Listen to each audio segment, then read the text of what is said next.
Alors Edwige, le OLED, ça marque? Ça marque. Ouais, c'est ce qu'on dit, hein. Tu parles. En tout cas, moi je vois rien venir, hein.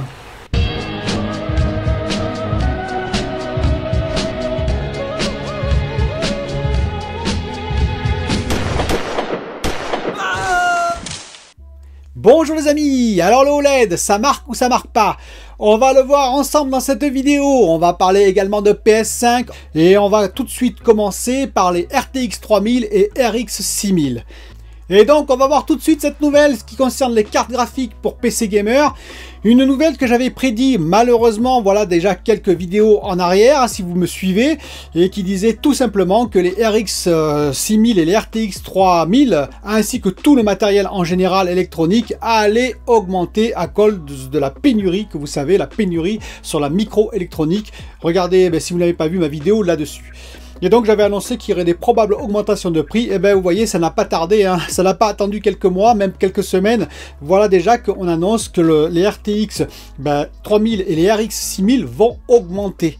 Alors déjà qu'elles étaient assez chères parce que pénurie déjà. Vous rappelez-vous déjà au dernier trimestre de l'année 2000. Voilà maintenant qu'on nous annonce encore des augmentations. On ne sait pas où ça va aller, mais on est très très loin par exemple du prix de 720 € qu'on nous annonçait pour une RTX 3080. J'avais suivi la conférence en direct de Nvidia, j'étais très hypé par ces prix là, également par les prix qu'avait annoncé la conférence AMD. On se disait que c'était formidable, oui, mais tout ça c'est très très loin de la vérité d'aujourd'hui qui risque de nous faire très très mal. On verra comment ça va se profiler, mais grosso modo j'en suis le premier attristé, croyez-moi sur parole, puisque moi je voulais faire, comme vous le savez, pour ceux qui me suivent, un PC Gamer cette année. Eh bien je crois que le PC Gamer va s'éloigner un petit peu dans le temps, malheureusement. Et côté pénurie, ça continue sur quoi? Sur la PS5. PS5, il y a eu 300 consoles visiblement de livrées au Japon. Alors d'habitude ils font un tirage au sort, là ils l'ont pas fait et ça a été un peu la bérésina, alors bousculade, etc. Pour 300 consoles de PS5, je dirais que voilà, c'est 300 consoles. Et je vous rappelle que l'objectif de PlayStation, de Sony, c'était 17 millions de consoles dans l'année 2021. 17 millions. Et là, on parle de 300 consoles. Alors, il y aura quelques livraisons partout dans le monde, je l'espère. Mais vous comprenez tout de suite que c'est dans la prolongation de l'information sur les RX 6000 et RTX 3000. Pénurie totale sur l'ensemble de l'électronique, comme je le répète. Et donc, voilà, c'est au compte-gouttes. C'est un peu catastrophique. Alors on va suivre tout ça avec également les livraisons de Xbox Series X en particulier, mais bon, ça se profile assez mal, au moins je l'ai dit, au moins jusqu'à l'été, voire même le début de l'automne. Et maintenant nous allons passer au sujet principal de cette vidéo. Pourquoi j'ai voulu revenir sur le OLED en particulier, sur ce qu'on appelle le burn-in? C'est un petit peu faux comme terme, vous allez comprendre, parce que je vais expliquer techniquement qu'est-ce qui se passe. Eh bien, parce que j'ai voulu revenir là-dessus, parce qu'évidemment, on entend tout, il y a n'importe quoi, entre guillemets, ça peut arriver, et puis surtout, il y a beaucoup de craintes sur le OLED qui se dégagent actuellement, donc il y a des gens qui vraiment craignent d'avoir du marquage, parce que c'est du marquage qu'on a sur les OLED, sur l'écran. Alors, je vais essayer de débroussailler tout ça, et je vais surtout donner mon avis, parce qu'effectivement, le OLED n'est pas fait pour tout le monde, quand même, il faut le reconnaître tout de suite. Premier point, LG a annoncé, et ils ne sont pas les seuls d'ailleurs, que leur dalle tenait plus de 20 000 heures en durée de vie, c'est-à-dire 20 000 heures, les OLED duraient 20 000 heures minimum, voire même 30 000 ils annoncent maintenant. En partant de ce simple constat, on ne connaît pas si c'est à luminosité maximum, attention, je le précise, et à contraste maximum.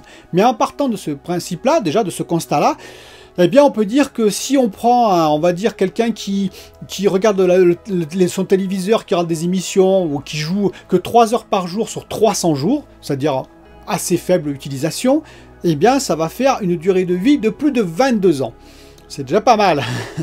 Si on prend, on va dire, quelqu'un qui fait plutôt 5 heures sur 330 jours, c'est-à-dire que pendant 35 jours il ne l'utilise pas, 330 jours il l'utilise et 5 heures par jour, ce qui commence à faire on va dire une utilisation assez intensive. On ne serait plus qu'à 12 ans de durée de vie entre guillemets. C'est quand même très bien aussi. Et si on va dans l'extrême, 8 heures par jour, alors c'est le gros joueur ou celui qui regarde des séries tout le temps, jusqu'à 2 ou 3 heures du matin. 360 jours, c'est-à-dire qu'il arrêterait son téléviseur que 5 jours, pour le jour de l'an par exemple, imaginons. Eh bien ça donnerait 7 ans de durée de vie encore, 7 ans de durée de vie. Ce qui est quand même pour une utilisation extrême pas mal. Oui, Mais vous allez me dire, là-dedans, et bien entendu, c'est, on va dire, la durée de vie des OLED, mais est-ce qu'il n'y aurait pas des phénomènes de marquage avant? Bien entendu, et on va le voir tout de suite. On va le voir grâce à un test, le test, je dirais, qui est le plus intéressant pour moi, qui est le test du site, qui est très très bon hein, comme site, Airthings, et qui a fait un test très simple. Il a pris 6 dalles OLED, qui sont des dalles C7, je précise, c'est-à-dire qu'après il y a eu la C8, la C9 et la C10, et maintenant la C1, hein, bien entendu, pour 2021, où il y a eu des améliorations de fait, en termes en particulier de fiabilité et de marquage. Mais ils ont pris 6 dalles C7, et ils ont mis dessus des programmes fixes. Alors pas des images fixes, mais des programmes fixes. Les programmes donc qui ont tourné pendant 102 semaines. Actuellement, hein, ils en sont là et ils continuent à 102 semaines. Vous imaginez donc sur le même téléviseur, toujours le même programme, ou des jeux. Il y a en particulier 2 jeux hein, qui tournent et il y a 4 programmes différents. Et donc 102 semaines que ça tourne. À raison de 20 heures par jour, c'est-à-dire qu'ils font des passages de 5 heures, 1 heure de repos, 5 heures, 1 heure de repos, etc., etc. pour 24 heures, donc 20 heures par jour, 102 semaines. Ça correspond actuellement à 14 280 heures de fonctionnement. 14 280 heures de fonctionnement, vous imaginez quand même, c'est quand même assez énorme. Sur les mêmes programmes, donc avec les mêmes logos, je le précise. Et les résultats, bien sûr, il faut les suivre. Vous pouvez les suivre. En plus, je donnerai bien sûr l'adresse du site. Vous pourrez y aller directement en description. Et on peut suivre semaine, enfin, semaine ou groupe de semaine par groupe de semaine. C'est-à-dire l'avancée en termes de visualisation des résultats. C'est-à-dire qu'ensuite, bien entendu, ils font un test tous les N semaines où ils mettent, vous savez, les plans couleurs. Le rouge, le magenta, le vert, le bleu. C'est là où on voit vraiment les marquages sur les 6 écrans. Alors, quels ont été les programmes choisis ? Eh bien, il y a 2 lives CNN, un où c'était en moitié de puissance luminosité, un en pleine puissance de luminosité. Il y a un live NBC, il y a également le football américain, il passe du football américain en boucle. Il y a 2 jeux qui sont FIFA et Call of Duty. Alors, avant de rentrer dans les résultats, on va faire une petite précision sur ce qu'est le marquage. Comme vous le savez, c'est des OLED, des organic LED, hein, et donc elles s'usent. Elles s'usent, elles ont une durée de vie et elles s'usent. En fait, ce qui se passe, c'est tout simple, c'est quand lorsqu'elles s'usent avec le temps, hein, eh bien, elles perdent en luminosité. Leur luminosité diminue, elles sont moins importantes. Ce qui fait qu'au lieu d'avoir 100% de luminosité, vous n'en aurez plus que 80, 60, 50, etc., etc. Et donc, si vous mettez 100% de luminosité, par exemple sur un plan rouge, en l'occurrence, c'est le rouge qui est le plus atteint, apparemment, le plus rapidement, eh bien, vous voyez tout de suite des marquages. Les marquages, c'est simplement le rouge est plus sombre parce qu'il y a moins de luminosité, en particulier sur les LED qui sont atteintes de marquage. Leur durée de vie est amoindrie. Il y a plein de systèmes, depuis d'ailleurs le C7, hein, qui sont apparus sur toutes les dalles de tous les constructeurs pour essayer d'éviter ça et de rattraper ça. Vous savez, comme par exemple un logo qui est trop longtemps illuminé, on va diminuer sa puissance. Il y a un décalage très léger pixel à pixel de l'image pour éviter que ce soit toujours le même pixel qui s'use. Parce que le problème, c'est ça, c'est qu'en fait, si vous préférez, si vous laissez une image constante sur une couleur constante, eh bien ce pixel va s'user plus vite que ses voisins. Et c'est pour ça que si vous laissez toujours le même logo, et que à côté l'image elle bouge, hein, parce que ça peut être un film, ça peut être des présentateurs, ce que vous voulez, les autres pixels eh bien, vont s'user de façon uniforme, et les pixels où il y a le logo, bah, eux vont s'user beaucoup plus vite que leurs voisins. C'est pour ça qu'on voit donc des effets de marquage. Alors on va commencer par les bonnes nouvelles. Call of Duty, au bout de 14 280 heures, 102 semaines, aucun marquage. Vous voyez, aucun marquage au bout de 14 280 heures, ce qui correspond à une durée de vie assez astronomique. Le FIFA, il y a eu un marquage très léger, très léger, mais qui est apparu au bout de 30 semaines. Ça fait 4000 heures. On peut dire, ah mince, quand même. Alors attention, je répète, image fixe, toujours le même, c'est FIFA, et avec les logos en particulier de FIFA, toujours la même image sur 4000 heures. Et il y a un léger marquage sur le rouge, léger. Comme vous voyez à l'image ici, c'est vraiment, il faut le voir. C'est-à-dire que sur un film, ce serait imperceptible. Mais voilà, en mettant un plan uniforme rouge, on voit très légèrement. Et ça ne se dégrade pas avant 60 semaines, c'est-à-dire avant 8000 heures, où là, ça s'accentue de plus en plus. Et donc, si je reprends les mêmes critères que j'ai pris au départ, les 3 heures, 300 jours, eh bien, ça ferait 4,5 années de fonctionnement en 3 heures par jour sur 300 jours, 4,5 années de fonctionnement avant de voir le marquage pour les 4000 heures, vous imaginez quand même.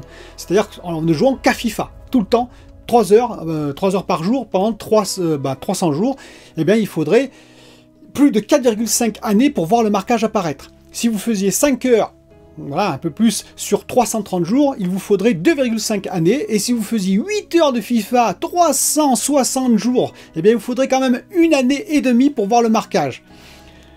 Reconnaissez quand même que c'est extrême. Et les bonnes nouvelles ne se finissent pas là. Le football américain, il a fallu 60 semaines pour qu'on commence à voir apparaître des logos. 60 semaines. Donc quand même le double du temps, d'ailleurs, entre parenthèses, que FIFA. Donc vous imaginez 8000 heures. Pour le live NBC, 102 semaines, pareil que Call of Duty, rien du tout. Donc voilà, c'est clair, c'est net, c'est précis, hein, pas de problème. Alors live CNN, c'est là où il y a eu un problème, hein, vous en doutez bien. En particulier sur le Max, parce que l'autre, il y a eu un problème de protocole, sur, vous savez, les 50%, il y a eu un problème de protocole. Mais sur le Max, donc luminosité Max, c'est là où c'est le plus impacté, eh bien au bout de 14 semaines, ce qui n'est pas énorme, il faut le reconnaître, mais 14 semaines, il y a eu marquage, parce que là, effectivement, les logos, apparemment, sont vraiment, on va dire, puissants, et le rouge a été très très vite affecté. 14 semaines. Ça correspond quand même à beaucoup d'heures, hein. Il ne faut pas non plus exagérer, mais effectivement, c'est pas non plus les 30 ou les 60 semaines que j'ai annoncé sur FIFA ou sur le football américain. Qu'est-ce que ça veut dire tout ça? Ça veut dire que déjà que les risques sont quand même très très faibles. Un autre test qui m'a intéressé, qui est un test, on va dire, plus familial, c'est sur TechGiant. TechGiant, c'est une chaîne d'un youtubeur, hein. Et lui, qu'est-ce qu'il a fait? Il a fait un test, tout simplement, et sur son C9, et ensuite sur le C10 actuellement qu'il a. Lui, il a fait tout simple, puisque effectivement, il n'a pas la possibilité d'avoir, enfin, il n'a pas envie de mettre une image fixe, hein, c'est son téléviseur à lui, et donc qu'est-ce qu'il a fait? Il a les plans couleurs, hein, pareil que pour Airthings, mais simplement, il fait tourner question famille, c'est-à-dire il y a des films, des séries, il joue à des jeux, voilà, et tous les N heures, tous les temps d'heures, il va mesurer, il va regarder s'il y a des marquages. Il en est à 4000 heures, il en était à 4000 heures sur le C9, et aucun problème de marquage. Il est actuellement, je crois, presque à 2000 heures sur son C10, aucun problème de marquage. Voilà, je crois que tout est dit. En fait, c'est très simple. Mon conseil, il va être le suivant. Si jamais j'ai vu certains de mes abonnés qui ont dit « Est-ce que je peux utiliser, par exemple, un OLED pour faire du PC ?» Je dis non. Oui, je dis clairement non, parce que là par contre, oui, Windows, il y a des bandeaux fixes, et donc là c'est dangereux. Alors il y a peut-être des astuces pour effectivement les diminuer, les enlever, etc. Mais je dirais que non, c'est pas fait pour... On va faire du Windows avec, on va dire, quand même des éléments qui sont fixes, ou la plupart du temps au même endroit. Est-ce que c'est fait par exemple pour le multijoueur sur le même type de jeu tout le temps? Eh bien non non plus, je dirais. Si vous faites du Call of Duty tout le temps, ou alors si vous faites de l'Apex tout le temps, ou du Fortnite tout le temps, eh bien non, je dirais qu'il faut éviter le OLED aussi, bien entendu, parce que si vous faites que ça, hein, je parle, si vous en faites 4 heures par jour, oui, certaines zones vont être plus fragilisées, entre guillemets, vont s'user plus rapidement, les OLED, que d'autres. Il faut un programme varié, c'est là où je veux en venir. C'est pareil si vous regardez une chaîne quelconque d'infos, hein, comme CNN par exemple, eh bien effectivement le OLED il ne faut pas le prendre, parce que si vous regardez ça 4 heures par jour ou 5 heures par jour, parce que voilà c'est votre truc, eh bien oui les logos ils vont s'imprimer, enfin là où il y a les logos, le OLED, même s'il y a aujourd'hui des systèmes de protection, comme je vous ai dit, possibilité que par exemple les logos diminuent l'intensité, ça va quand même s'user un peu plus rapidement que si vous avez une image tout le temps qui bouge, ce qui fait que chaque OLED finalement va s'user de la même façon, et donc vous aurez la même, on va dire, durée pour tous les OLED. Ce qui est important, je vous dis, c'est le programme varié. Vous regardez des films, vous regardez des séries, vous changez de chaîne, vous faites des jeux divers et variés, là il n'y a aucun problème. Alors pour finir, j'ai lu que certains avaient dit, ils n'ont pas tort totalement, ils ont dit pour 2000 € c'est quand même un peu scandaleux de se taper du marquage. Oui, mais ça existait déjà par exemple avec le plasma, ça existe aujourd'hui avec le OLED, on en est quand même fortement protégé, je vous le dis. Si vous regardez des programmes variés, si vous jouez à côté, il n'y aura aucun problème. De plus, il faut savoir qu'effectivement, si vous avez des problèmes dans les premières années, alors pas au bout de 7 ans ni au bout de 5 ans, hein, sauf si vous avez une garantie bien entendu 5 ans, mais ils vont vous rembourser, ils vont vous remplacer votre dalle généralement si vous avez du marquage, contrairement à ce qu'on pourrait croire aujourd'hui. En particulier LG, il le fait presque systématiquement. Voilà, il faut vraiment avoir un cas particulier, je pense, pour qu'il ne le fasse pas. Et donc pour répondre à la question, oui c'est un peu un scandale, c'est la technologie qui est comme ça, mais par contre, en contrepartie, vous avez l'une, sinon la meilleure image actuellement, et ça elle est sur le OLED, il faut l'avouer, hein, en termes en tout cas de cinéma, en termes de film, en termes, on va dire même de séries, quand vous avez des séries qui sont de belle qualité en 4K, c'est sur le OLED que ça se passera, et même des jeux, hein, comme The Medium par exemple, où j'ai des parties dans des pièces très sombres, eh bien oui, c'est très intéressant d'avoir des noirs profonds, ça claque plus en termes, on va dire, visuels. Donc moi oui, je conseille le OLED, sauf pour des cas spécifiques comme j'ai précisé. Dites-moi ce que vous en pensez, bien entendu, en commentaire, je compte sur vous. N'hésitez pas, si vous n'êtes pas abonné, à vous abonner. Regardez d'ailleurs, parce qu'il y a pas mal d'abonnés qui m'ont dit qu'ils avaient été désabonnés automatiquement par YouTube. C'est pas moi qui vous désabonne, hein, croyez-moi sur parole. Et je vous dis à bientôt pour une autre vidéo.